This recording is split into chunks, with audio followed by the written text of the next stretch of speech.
Kesatuan itu membuat kita mengerjakan segala sesuatu lebih cepat karena dikerjakan bersama-sama.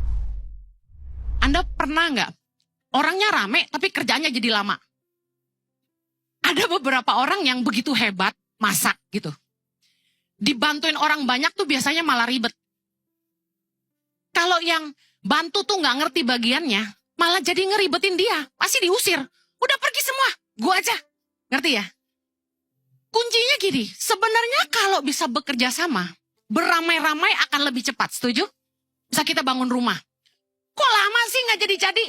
Tukangnya cuma 10. Duh, tambah dong, 20 ke 30, biar lebih cepat, ngerti ya? Makin banyak, lebih cepat. Tapi kuncinya di mana? Kenapa? Jadi lama. Belajar dari semut.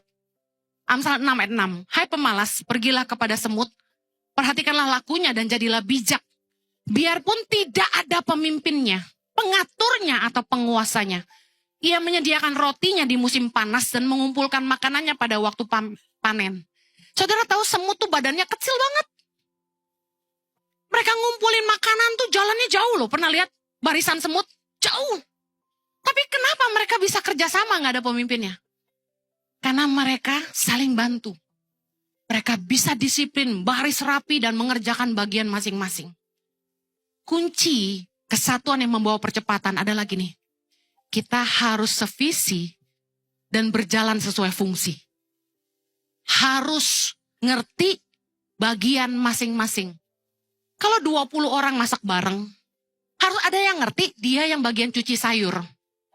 Harus ada yang ngerti bahwa dia yang bagian potong-potong. Harus ada yang ngerti dia bagian ngulek bumbu. Ada yang harus ngerti dia bagian cuci perlengkapan. Ada yang ngerti dia yang bagian ongseng-ongseng, dia yang bakar-bakar. Masing-masing ngerti dan berjalan sesuai fungsi, pasti lebih cepat. Tetapi yang membuat mereka kerja efektif adalah mereka sevisi. Mereka udah dikasih tahu hari ini masaknya ini. Kalau mereka nggak tahu mau masak apa, yang satu bingung apa yang mau dipotong. Bumbu apa yang mau diulek. Apa yang mau dipanggang. Yang menyatukan adalah visi. Lalu mereka berjalan sesuai fungsi. Yang mengerti katakan amin. Kalau Anda mau rumah tanggamu, majunya cepat, usahamu majunya cepat, suami istri harus kerja sama. Masing-masing ngerti fungsinya. Saya mau akhiri. Jangan habisin waktumu berselisih yang tidak perlu. Karena perselisihan itu buang waktu. Titus 3 ayat 9.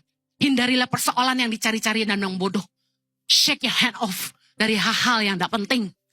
Saya paling gak mau ngurusin yang gak penting. Begitu ada orang datengin saya. Ciheni, saya mau kasih tahu. Ada urusan gini-gini. Stop. Bukan urusan saya, sorry.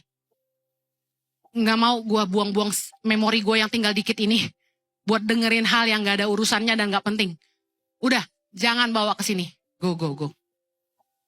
Anda harus bisa membedakan mana yang perlu dibahas dan yang gak perlu dibahas.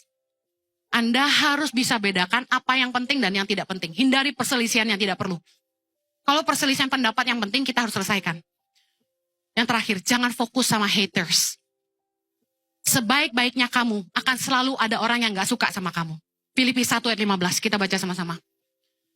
Ada orang yang memberitakan Kristus karena dengki dan perselisihan. Tetapi ada pula yang memberitakannya dengan maksud baik. Sebaik-baiknya kamu, Kristus itu berita yang baik bukan? Tapi tetap ada yang beritakan karena perselisihan dan iri hati. Mari fokuslah kepada orang-orang yang mengasihi kamu. Orang-orang yang berjuang bersama kamu. Orang-orang yang mau bayar harga sama-sama kamu. Dan bangun hidup sama-sama kamu. Jangan fokus sama orang-orang yang tidak suka sama kamu. Sama orang-orang yang ngomongin kamu. Dan jangan ngotorin kuping orang-orang yang sayang sama kamu. Karena itu jadi beban buat mereka.